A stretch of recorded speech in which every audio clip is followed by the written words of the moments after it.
Hello to everyone, magluluto tayo ng pansit guys. Ito ang ating mga ingredients. Meron tayong beans, meron tayong Chinese repolyo, at meron tayong shrimps dyan, carrots. At tayo. Gigisa natin yung shrimps. Ayan, gigisa natin yung shrimps. Diba? Madali lang ang luto niya. Repolyo. Carrot, sorry. Ayan. Meron tayong special na cabbage. Yan ay yung tinatawag na umbok. Ayan.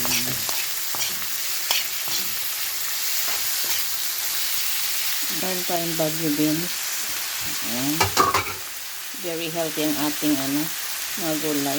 Maghalo-halo natin. Lagyan natin ng toyo. Depende na sa gusto niyo guys. And then, lagyan natin ng magic syrup. Lagyan natin ng paminta. And ihalo na natin guys. Delicious ang ating food today. Pansit lang naman guys, pansit kantan. Yan, nilagay natin yung pansit, haluin natin guys. Diba? At lalagyan natin ng 2 basong tubig. Yan guys, lagyan natin ng tubig para maluto ang ating pansit kantan. Ayan guys, yung pansit canton natin. Sinahugan natin ng hipon syempre para yan hintayin lang natin ng 5 minutes then maluluto na. Yan, takpan lang natin guys ng mga 3 minutes. Yan na guys ang ating finished product.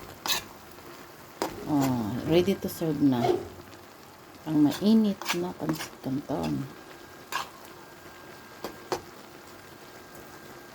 Pwede na i-serve guys. Ready to serve na yung natin, pansit canton natin na yummy. Yan. Thank you for watching guys.